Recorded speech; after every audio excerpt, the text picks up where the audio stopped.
So let's talk about systemic therapy, non-oncogene addicted non-small cell lung cancer. Again, this is just to show you some nice pictures. So I think Ullas has spoken about the addicted, oncogene addicted parts. And this is just to show you how the therapeutic landscape has changed over time in stage 4 non-small cell lung cancer. So this is just to tell you that we have quite a few driver mutations or addicted non-small cell lung cancer for whom we do have specific drugs, which Dr. Ullas has already told you. So this is the oncogene addiction. But you must remember that a large portion of patients do not have this, and therefore for them, we have to fall back on the other modalities. For a long time, it's been chemotherapy, and now we have immunotherapy drugs, which I'll talk to you tomorrow. So most patients with non-small cell lung cancer will require systemic therapy. So if you see here, I already spoke about adjuvant therapy. This is locally advanced disease. 80% of them will definitely relapse, and in the metastatic. So this is a paper actually published by Dr. Francis Shepard in 1999. And at that point of time, there were over 110,000 patients who were potentially eligible to receive systemic therapy. But this number has definitely increased today. This I already showed you earlier that in spite of curative surgery, 70% of these patients come back with systemic relapse, and therefore we need to treat them. So this was the first paper which was published showing you that there was an advantage of giving chemotherapy over best supportive care in advanced non-small cell lung cancer, published in BMJ in 1995. And this continues to remain a landmark paper for all medical oncologists. This study which Ullas showed you, again a very important landmark study called 1594, which actually was started with the intention that they wanted to show that some of these newer chemotherapy agents, so-called third generation chemo agents, would do better. But surprisingly, all of them did very, very similar. So this again, coming back to histology. Is it important to look at pathological subtype before planning treatment? And today we definitely know yes, not just because we're looking at driver mutations, but also for planning specific type of chemotherapy. Now this again is an old paper from 2000 talking about the challenges in correct diagnosis of non-small cell lung cancer. This paper actually said that a diagnosis of squamous cell carcinoma was much more correct preoperatively, almost 75% as compared to the other types. Adenocarcinoma was dismal 35%. But from there we have come a long way, and I'm sure pathologists are much better today at making a correct diagnosis of the subtype.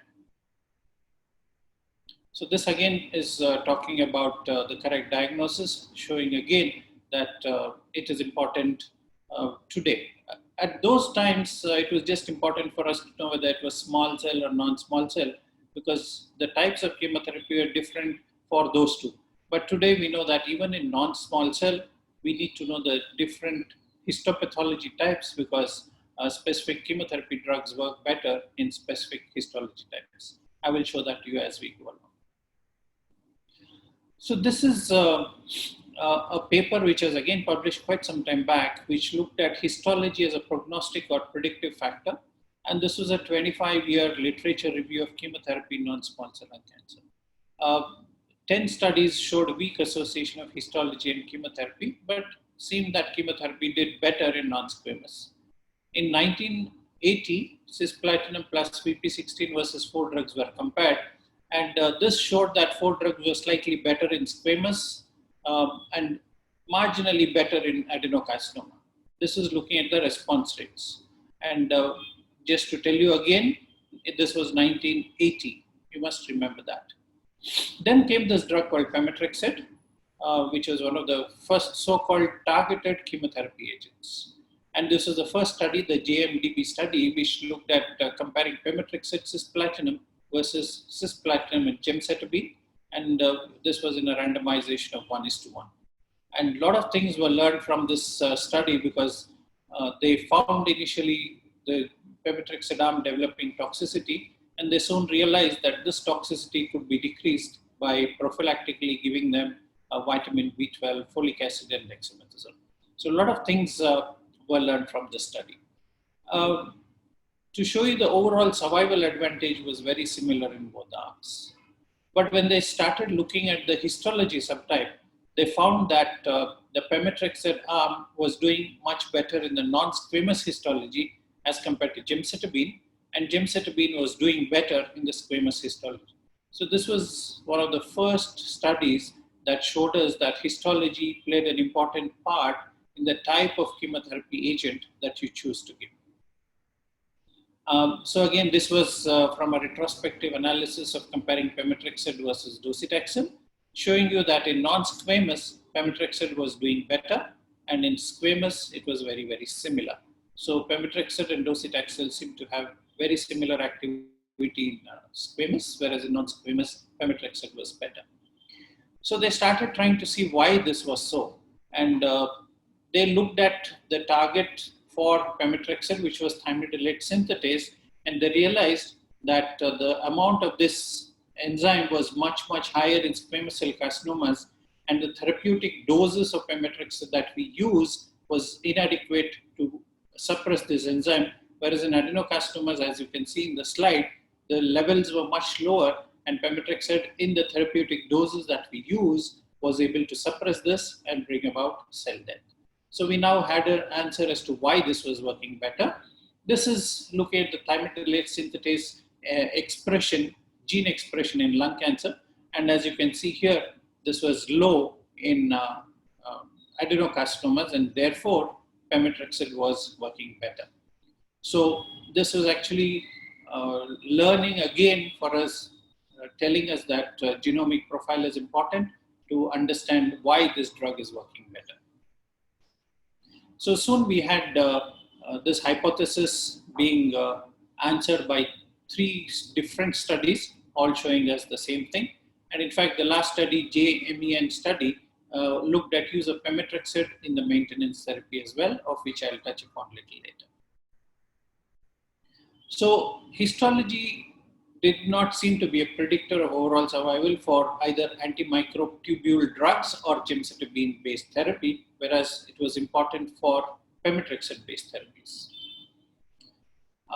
Squamous cell lung cancer continues to be an unmet need, and even in these, platinum doublet continues to be important. Pemetrexed is no longer approved for the use in this subset, so we don't have that. But there are other drugs that can be used, and there are newer strategies that are being developed. So this was a paper that was published in 2012, which said that in the treatment of advanced non-small cell lung cancer, 2/3 of the oncologists agree that there is a high unmet need in squamous cell patients compared to non-squamous because of the reliance on chemotherapy in this squamous cell setting. And as I mentioned earlier, today we do have a targeted agent for a specific G102C mutation in squamous cell, but that again is very early data for us. So with this came this another targeted chemotherapy, that is albumin-bound paclitaxel, which the first one was marketed as Abraxane. And this is the whole structure for you, talking about why it is in a way targeted chemotherapy, because it has albumin with it, it has tumor affinity in terms of spark binding and receptor-mediated transcytosis of albumin complexes. And this was a phase 3 study, which actually compared nab-paclitaxel plus carboplatin versus regular paclitaxel with carboplatin, which was the standard of care at that point of time. And this study actually showed that the objective response rates for all histologies was is shown here with an independent radiological review and investigator assessment. And as you can see, most of the time the investigator assessment is much biased. And you can see that the responses for nab-paclitaxel, let's go with the independent radiological review, was 33% as compared to 25% for conventional paclitaxel. And therefore this drug seemed to have a better efficacy with the squamous cell non-small cell lung cancer. This is again looking at response rates, squamous and non-squamous, and you can see that the response rates were much better for squamous as compared to non-squamous. So Here you have the comparison of the various combinations of Abraxane, that is nab-paclitaxel with carboplatin versus carboplatin and taxane. And as you can see, the rates are definitely much higher, even eyeballing that it was better with nab-paclitaxel. So for squamous cell, for a long time, we didn't have anything. And this paclitaxel albumin bound came as a targeted chemotherapy agent for us. Now, whether this was by fluke, so they looked at the treatment by histology interaction, and this is a complicated mathematical formula that they used. And what came out of this was, it was not a fluke, that it was 1 in a 15 million chance that the histology effect, being a statistical fluke, is very small. And the p-value for this was so many zeros followed by 6. So people really thought that this was just by accident, but this mathematical formula showed that, in fact, this was a true histology interaction with the drug. Then comes the angiogenic switch that is very commonly seen in most solid tumors as the tumors grow. And Ullas actually touched upon targeting this with bevacizumab. And we today understand that small tumors that is less than 1 to 2 millimeters are so-called dormant or non-vascular. But as they grow more than 2 millimeters, they need to produce new vasculature because it's important for their own growth and survival. And this also leads to increased potential, metastatic potential. So angiogenesis has become an important issue for targeting. And this was the first study, the E4599 study, which looked at combining bevacizumab, which is a monoclonal antibody targeting VEGF, with paclitaxel plus carboplatin. Soon came another study in combination of gemcitabine with bevacizumab, and both these studies did show some advantage in terms of the use of bevacizumab. Now, what about use of this drug in elderly? There are 5 studies here, and I've listed all of them. Because most of the trials do not enroll very elderly patients, but we need to translate the trial data into elderly for our day-to-day practice. So there is some data here to show that there is evidence to show that these patients, 2 of these studies showed overall survival benefit, but the other 3 did not show. So it seems to have limited benefit in those patients who are more than 75 years, but for lesser than that, they seem to be benefit in terms of overall survival. So what does the ESMO guidelines say? It says that the combination of bevacizumab and other platinum-based chemotherapies may be offered in the absence of contraindications in eligible patients with advanced non-small cell lung cancer. Significant improvement in OS and PFS for this combination with platinum-based chemotherapy is evident today. Trials in squamous cell, one of the important drugs is cetuximab, which is an EGFR targeting monoclonal antibody. And one of the first trials, called the FLEX study, showed that combining this with chemotherapy showed a median overall survival advantage of about 2 months, with a 1-year survival difference of about 5%, with a significant p-value of 0.04. So this is another thing that has come in the squamous histology line.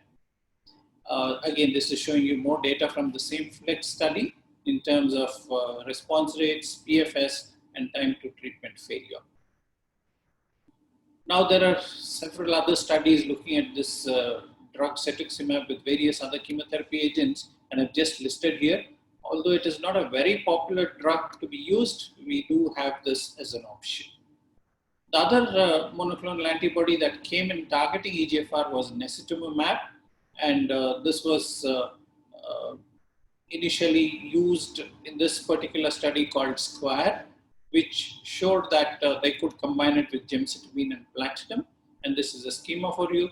And the ESMO guideline says that addition of necitumumab plus cisplatinum and gemcitabine is not to be adopted as a standard and needs to be carefully evaluated. So this drug has actually gone back to the shelf, and not many people are using it. In fact, it's not available at all.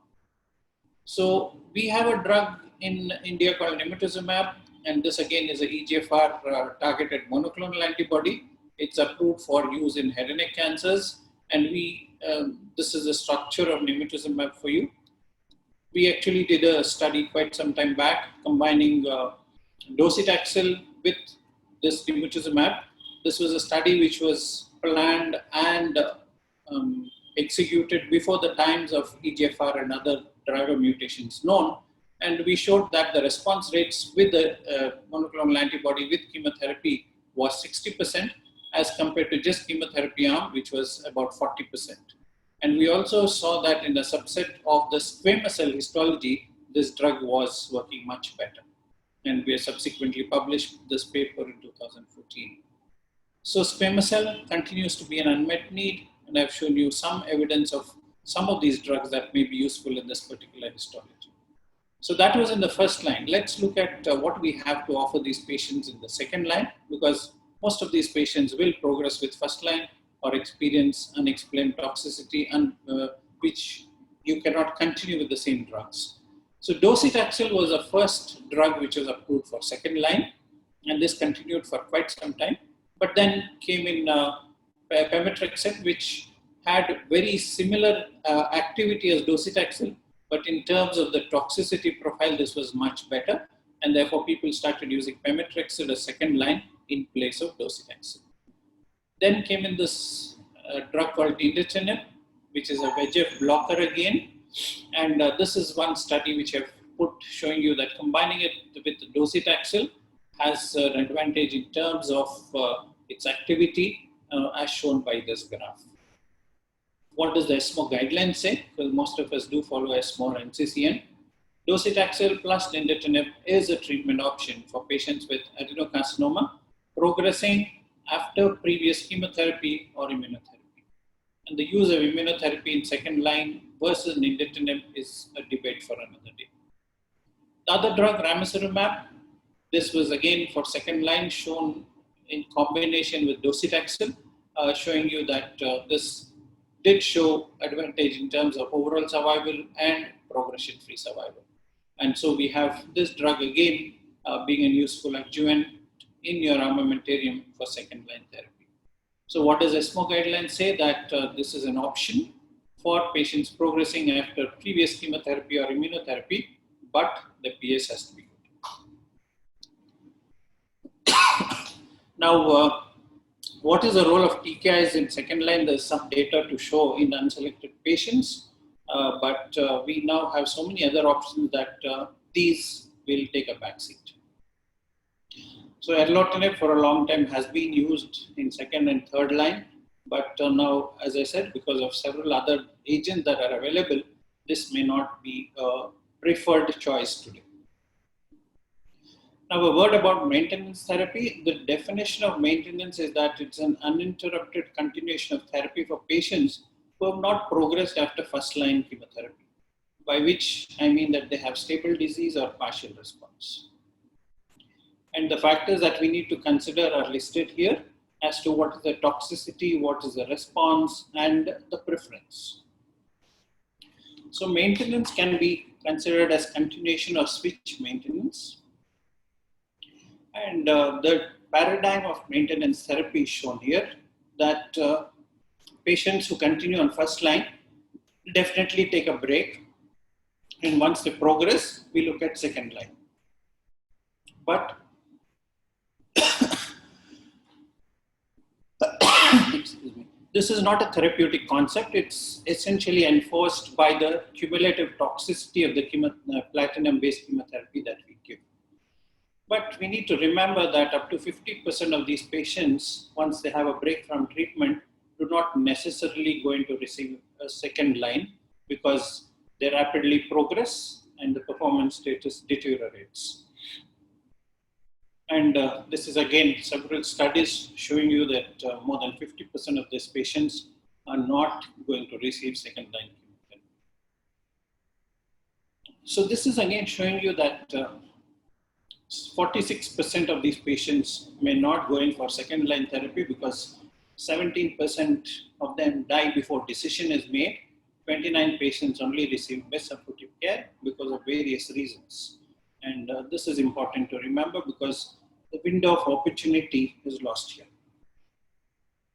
So this is diagrammatically to show you that maintenance therapy can come in during this period when they have a break from treatment, and they can be continued on treatment to maintain the response that they have or build upon the response that they have had with the first line.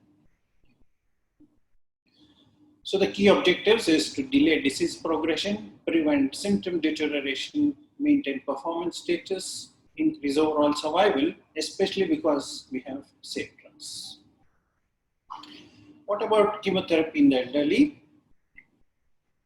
That's an S, because I've already shown you some data that in fact patients who are elderly also do benefit. In the elderly, in the first line, we look at monotherapy, maybe non-platinum based doublets or platinum based doublets. In the second line, we look at some targeted agents or just targeted agents. So we need to define what elderly is. So definitions currently in use is more than 70 years. In East Asian literature, it is 65 years. Elderly is less than 75 years. Very elderly is more than 75. And the oldest old is more than 85. So these are just definitions or numbers given just for reasons best known to people. So we do get a lot of patients who are elderly, and today because we have effective first line, second line drugs, people are living longer, and therefore we need to keep this as a definite possibility of chemotherapy in the elderly patients. What are the things that we need to remember is the other organ systems, cardiovascular, infection, CNS, hematology, nephrology, all this. And all these result in reduced drug metabolism and the organ reserves. And also we need to remember the smoking and age causes damage to many organs, including the lungs. And these need to be factored in when you try and give them chemotherapy. So we need to shrink the tumor faster than the patient, most important thing. And the clear need for treatment needs to be established. We need to demonstrate that there is a benefit when toxicity is an issue, and more age-specific therapies are needed. Again, we should not mix up age with comorbidity in geriatric disorders. Like I always say, age is just a number. So you need to look at the physiological status of the patient before you decide on treating them. Now, this was a paper which, again, published by Dr. Francis Shepard. The title is Need for Third Line Therapy in Non-Small Cell Lung Cancer. And this is when all the, especially talking about where we do not have any addictable pathways. And so Dr. Shepard goes to say that single agent chemotherapy today seems to be useful even in the third line setting because we need to take care of the symptoms that these patients have. And this is the outcome of the study in third and even fourth lines. So they've seen an objective response rates, 1 year survival of 5%. So if you remember earlier, a 5-year survival of 5% was there. So now we are talking about third and fourth lines where there's an overall 1 year survival of 5%. So this is a thing that we need to keep in mind. And this is data from 2002. And we are today in a much better position to take care of our patients. And therefore, the longer our patients tend to get some sort of a treatment without toxicity, their outcomes are definitely going to be better. So here we are looking at measuring the anti-tumor activity, which is associated with symptom improvement and better patient outcomes. So this is sort of a summary slide I put in, talking from 1970, where we just had best supportive care, to today, 2020, we have so many things, and we are actually spoiled for choice. And today, non-small cell lung cancer is not just one disease. As you have heard Dr. Ullas and me show you, that we need to categorize them by histology, by targeted pathways, and for each one of them, we can have a targeted agent that is available, including specific chemotherapy for histology. And today we are talking about 5-year survival in stage 4 non-small cell lung cancer, which was impossible to think about in 1970 when the survival was just 2 to 4 months. So I think with that I will stop, and thank you very much. Back to Dr. Kamal.